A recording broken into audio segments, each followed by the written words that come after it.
السلام علیکم، امید ہے کہ آپ تمامی حضرات خیریت سے ہوں گے۔ تو دوستو، رمضان المبارک سے پہلے اس بیان کو سننا ضروری ہے۔ مفتی سلمان اظہری صاحب نے کیا بتایا رمضان کے تعلق سے، اور شیطان کو قید کر دیا جاتا ہے، پھر لوگ گناہ کیوں کرتے ہیں؟ آئیے مفتی سلمان اظہری صاحب کی زبانی یہ بیان سنتے ہیں۔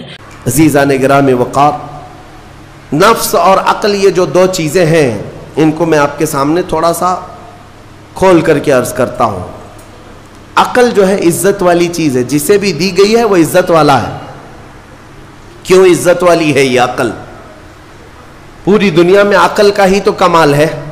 جس کے پاس عقل ہے وہ بادشاہ ہے، جس کے پاس عقل ہے وہ لوگوں کو ہانکتا ہے، پوری دنیا کو ادھر سے ادھر کر سکتا ہے۔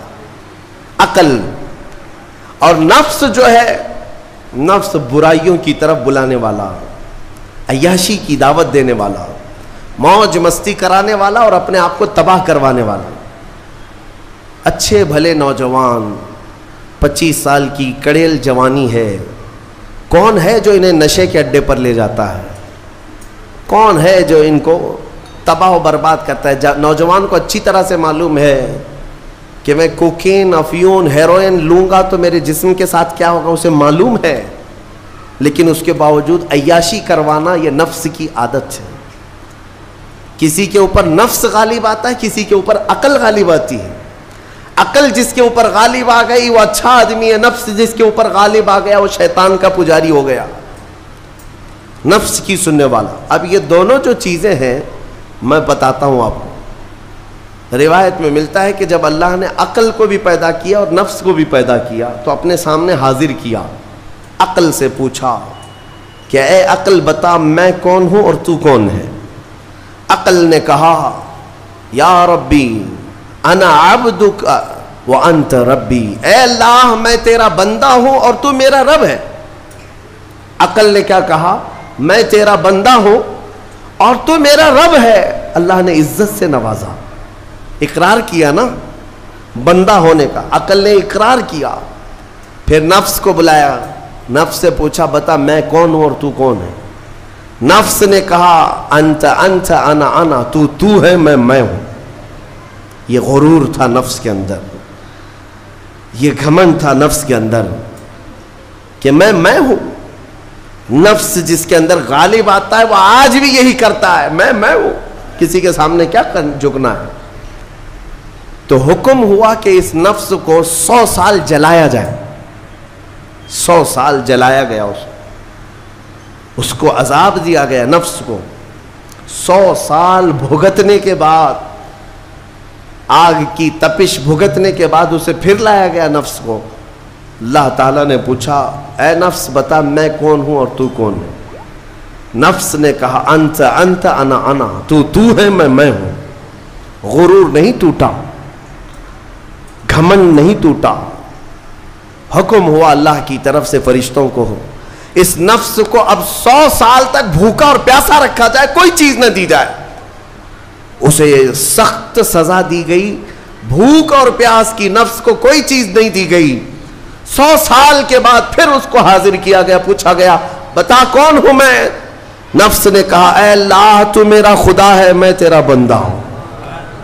فرمایا بزرگوں نے کہ نفس کو اگر کوئی جھکا سکتا ہے تو وہ بھوک ہے، اسی لیے مولا نے رمضان کے روزے تم پر فرض فرمائے۔ نفس کو جھکا سکتے ہو، نفس کو کنٹرول میں لا سکتے ہو تو بھوک کے ذریعے سے۔ ہاں، یہ بھوک اور پیاس یوں ہی نہیں دی گئی ہے۔ دنیا اگر سمجھتی ہو کہ مسلمانوں کو یہ بھوکا اور پیاسا رکھوایا جا رہا ہے تو انہیں کیا خبر ہے کہ روح کسے کہتے ہیں، نفس کسے کہتے ہیں؟ جو آلریڈی غلاظت میں پڑے ہوئے انہیں کیا سمجھ ہے؟ لیکن الحمدللہ ہمارا تصور ہے آخرت کا، ہمارے ہاں تصور ہے جنت کا، ہمارے ہاں تصور ہے جہنم کا، اللہ کی بارگاہ میں حساب کا۔ اس لیے ضروری یہ بن پڑتا ہے کہ ہم اپنی دنیا میں ہی اصلاح کریں۔ میرے عزیزوں، اس نفس کی جو تباہ کاریاں ہیں اس سے بچنا ہر نوجوان کے لیے آج ضروری ہے۔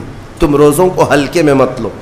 اس سے پہلے بھی میں کہا کرتا تھا، آج پھر سے میں ریپیٹ آپ کے سامنے کہتا ہوں، مسلمان کے لیے روزے جو فرض کیے گئے آپشنلی نہیں ہے میرے عزیز، یہ آپشنلی نہیں ہے، اختیاری نہیں ہے، جسے چاہے وہ رکھے، جسے چاہے وہ چھوڑے. ہاں ہمارے ہاں معاشرہ ایسے ہی ہے نا. ہاں صبح اٹھ کر کے لوگ پوچھتے رہتے ہیں روزہ ہے، روزہ ہے. کیوں پوچھ رہے ہو روزہ ہے؟ مسلمان ہے تو روزہ فرض ہے، روزہ فرض ہے. اگر میں آپ کو پوچھوں اچھا لگے گا؟ انسان ہو اچھا لگے گا، سامنے دکھ تو رہا ہے انسان ہے، پھر کیا پوچھنا ہے؟ مسلمان کے لیے روزہ ایسا ضروری ہے جیسے اس کے لیے انسان ہونا ضروری ہے. وہ روزے چھوڑتا کیوں؟ ہاں چند ہی چیزیں ہیں جہاں تخفیف دی گئی ہے شریعت میں. وہ سفر ہے یا مرض ہے، ایسا مرض کہ جس سے وہ نہیں برداشت کر پاتا، اس میں اللہ تعالیٰ نے اسے چھوٹ دی ہے، رخصت دی ہے. یا حاملہ عورت ہے، یا دودھ پلانے والی عورت ہے، یا پھر اب بہت سارے لوگ ایسے ہیں جو ہٹے کٹے ہیں، تندرست ہیں، توانا ہیں، روزے چھوڑے ہوئے ہیں. میرے عزیز، سب ہونے کے بعد اگر روزہ چھوڑنے کی کسی کو رخصت ہے نا، تو وہ صرف ان عورتوں کو جن کی ماہواری آتی ہے مہینے میں یا بچے کے بعد. حیض و نفاس والی عورتوں کے لیے روزہ نہیں ہے. تو میں ان لوگوں سے پوچھتا ہوں، کیا تمہاری بھی ایسی کیفیت ہے جو تم روزہ چھوڑے گھوم رہے ہو؟ ناپاک ہو؟ ناپاکی آئی ہے؟ نہیں ہے تو پھر کیوں روزہ چھوڑتے ہو؟ ایک روزے کو چھوڑنے کی سزا حدیث میں بتائی گئی 900 سال دوزخ میں رکھا جائے گا. 900 سال. اب کیلکولیٹ کرو، اگر تمہاری زندگی کے روزے قضا ہیں تو کتنے 100 سال جائیں گے. اسی لیے میرے عزیزو، جب تک طاقت ہے روزے فی الحال کے رکھو ہی رکھو. اگر پیچھے کے چھوٹے ہیں تو اسے بھی پہلے کمپلیٹ کر لو، ورنہ قیامت کے دن کی سزائیں نہیں برداشت کر پاؤ گے، بھگت نہیں پاؤ گے. یہ ہم جو بار بار کہتے ہیں آپ کے روزہ رکھنے سے میرا کیا ہے، ہم تنبیہ صرف اس لیے کرتے ہیں کہ قیامت کے دن اللہ تعالیٰ کے عذاب میں گرفتار نہ ہو جاؤ، عذاب میں گرفتار نہ ہو جاؤ.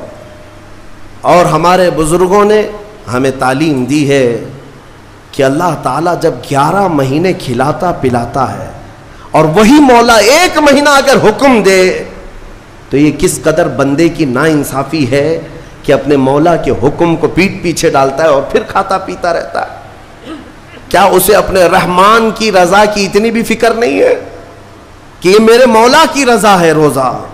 اسی لیے تو اس مولا نے فرمایا روزہ میرے لیے ہے اور اس کی جزا کچھ نہیں، میں خود بندے کا ہو جاؤں گا. الصوم لی وانا اجزا بہ. اور ایک حدیث میں عجزی بھی پڑھا گیا، یعنی روزہ میرے لیے ہے اور میں ہی اس کی جزا ہوں، میں ہی اس کی جزا ہوں. مطلب یہ ہے کہ دوسرے اعمال کی جزا میں جنت ہے، محلات ہے، الگ الگ ثواب ہے، لیکن روزے کے متعلق مولا نے فرمایا میں خود ہی اس کی جزا ہوں. تجھ سے تجھی کو مانگ کر مانگ لی ساری کائنات، جس کا خدا ہو گیا اس کی ساری کائنات. میرے عزیزوں، اللہ تبارک و تعالیٰ اگر کسی بندے کا ہے تو پھر اس کے کیا کہنے. اچھا، ایک اور اس میں حکمت یہ ہے، روزہ جو رکھا جاتا ہے یہ بندے اور اللہ کے بیچ کا راز ہے، دوسرے کسی کو پتہ نہیں. میرا روزہ آپ کو نہیں معلوم، آپ کا روزہ مجھے نہیں معلوم. چہرہ دیکھ کر کے کچھ بھی کہا جا سکتا ہے. ہاں، چہرہ دیکھ کر کسی کا روزہ پتہ چلے گا. آپ کل سحری کر کے نیت کر کے روزے سے آئے ہیں، کسی کی پیشانی پہ تو لکھا نہیں ہے کہ یہ روزے دار ہے. آپ نے کہا ہم نے مان لیا، لیکن حقیقت کیا ہے یہ تم جانو گے، اللہ ہی جانے. بہت سارے تمہارے پاس موقع ایسے آتے ہیں جب ایک ایک گھونٹ نگل سکتے ہو، وضو کے بیچ میں، غسل کے بیچ میں، جب کوئی نہ دیکھ رہا ہو تب چٹکیاں لے کر اندر ڈال سکتے ہو، کوئی نہ دیکھ رہا ہو. لیکن بندے اور مولا کے درمیان کا ایک راز ہے روزہ. اسی وجہ سے ایک حدیث میں ملتا ہے قیامت کے دن جب ایمان والوں کو جمع کیا جائے گا اور جن کی بخشش ہو جائے گی تو ان میں ایک جماعت ایسی ہوگی جو جنت کی طرف اڑتے ہوئے جا رہے ہوں گے اور جنت میں پہنچ جائیں گے، کسی کو نظر نہیں آئیں گے، بہت تیزی سے وہ جنت پہنچ چکے ہوں گے. باب الریان ایک دروازہ ہے جو صرف روزے داروں کے لیے، جن کے روزے اللہ کی بارگاہ میں پسند آ گئے، وہ دروازہ صرف ان کے لیے. وہاں پہنچ چکے ہوں گے بہت سارے اہل اللہ،